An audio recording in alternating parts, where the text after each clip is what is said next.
doesn't buy you the long-term influence by which alone humankind advances. And that is governed entirely by those who generate ideas. And that is something which people who simply want power for themselves are very seldom capable of doing. And so in the end, I'm not frightened that we have communism, if you like, re-emerging from behind the Berlin Wall and now spreading into every aspect of every Western democracy's life. Because, of course, that's what's happening.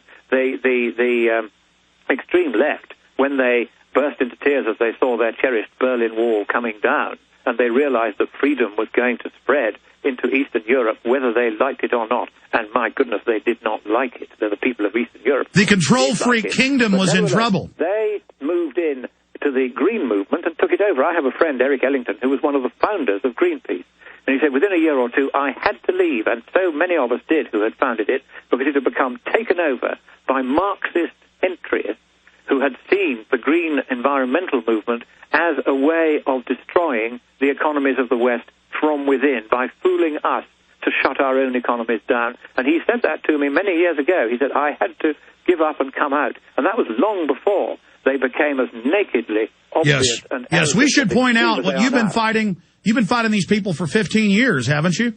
I've been fighting them ever since I first worked for Margaret Thatcher, because they were at that time in the Kremlin. They were buying our miners' unions' support for a strike against the elected government of Britain. And they had spent £20 million, which in today's money is about $200 million, subsidizing the Marxist faction within our mine workers' union to try to disrupt Britain by a series of crippling strikes. So you learned about them then. We're almost out of time. I'm sorry for interrupting. But now Russia's coming out against the global warming tax. It's almost like things are upside down. We're the USSR, and they're not perfect. Or what's your take on Russia?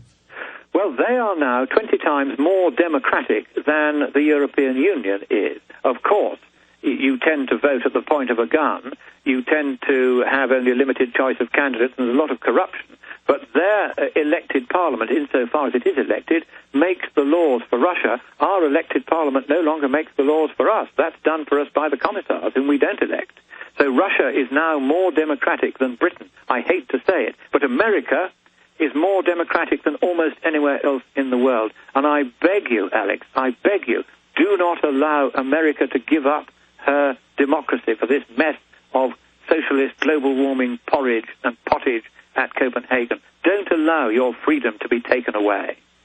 Lord Monckton, I know it is a Friday evening where you are, and I'd like to say bye to you here during the break if you must leave. If not, we have 5-minute little short segment coming up. If we can have 5 more minutes, I'd like to come back, give you the floor with a final statement, or you can do it in the minute we have right now, about seizing on these emails, which is now happening, and really standing up for this battle and making sure that we get back on the offense instead of the defense, because, as you've said, this is 2 minutes to midnight. It is.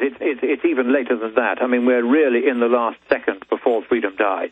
And you must not let it happen. If you're listening to this, you may think, who is this lunatic peer? What does he know about anything? Isn't he just some kind of right-wing extremist nutter? After all, he worked for Margaret Thatcher. We all know what she was like. Well, she was wonderful, and she understood how ordinary people thought and lived and wanted to control their own affairs. And that's what I'm about too. I think that freedom and democracy and prosperity are very, very, very precious rights that we have been able to look at as rights, but they're not right. They have to be fought for by each new generation. Stay there, sir. Stay there. All right. It is, of course, 8 o'clock in the evening over in England. He's waiting to have dinner with his lovely wife, so we're going to keep Lord Monckton another 4.5 minutes. His website is scienceandpublicpolicy.org. Our websites are, of course, Infowars.com and PrisonPlanet.com. And I cover the global green takeover in my film, Fall of the Republic, free on YouTube and Google. Millions and millions of views in this and the Obama deception. Show it to everyone you know. Just because you are awake and aware doesn't mean your friends and family are, and people are now ready to hear the truth. In the last 4 minutes that we have left, sir, you have the floor recapping Climategate, where we go, Copenhagen, the nature of these people. Lord Christopher Monckton.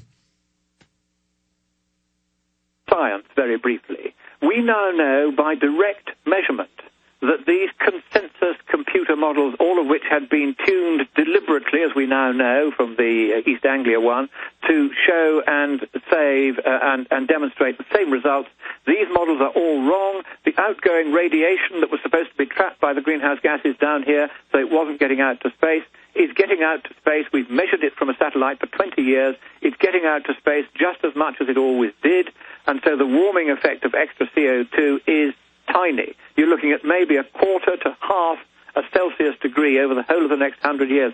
That's the science, and that's by measurement. That's not a question of consensus. It's a straightforward measurement, and the consensus has been proven wrong in a paper published by Professor Lindzen just a couple of months ago.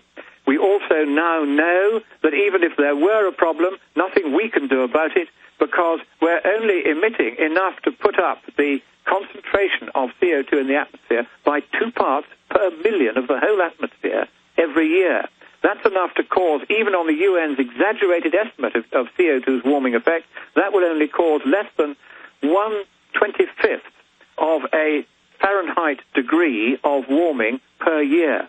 So all those people who say we've got to save the planet immediately or we're doomed in 10 years, it's rubbish.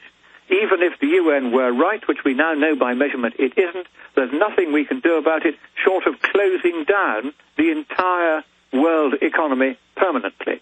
And so there's no point in taking any steps whatsoever to mitigate CO2. It's far better to adapt to any change in climate, whichever way it goes, and it's going to be 50-50 whether it gets warmer or cooler from now on, even if we do nothing. And the correct policy to deal with the non-problem that is climate change is to have the courage to do nothing except to prosecute and indict and imprison for a very long time the fraudsters and racketeers from Al Gore to the people at the University of East Anglia who have been making their fortunes at the expense of taxpayers and the little guy paying extra for his electricity to pay for all these useless windmills.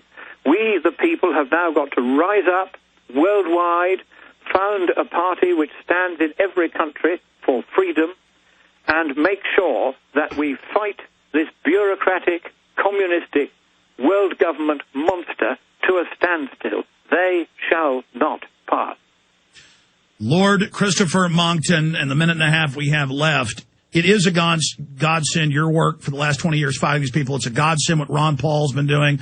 So many others are now speaking out against this tyranny. And we're now seeing that we can have victories against these people if we stand up. But this is the key juncture with Copenhagen. We must do everything we can, calling into local talk shows, letters to the editor, calling Congress, supporting you when you go to Copenhagen.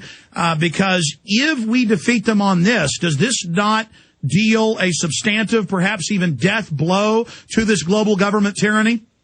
I think what we're going to have to do is to close down the United Nations. I was talking to a very senior former UN ambassador the other day in Canada, and he said to me, and I was quite surprised coming from him, he said, I no longer see any purpose in the UN. It exists only to enrich itself at the expense of the nations it claims to serve. It's time it was brought to an end. We would all save billions if we shut down the UN and just about all of its hideous bureaucracies. And it's a criminal menace. It must be dealt with. I agree. Abolish it. Arrest the criminals. Charge them. Lord Christopher Monckton, thank you so much. Science@publicpolicy.org. God bless you. Godspeed. We salute you. And God bless America. Take care, my friend. Amazing interview.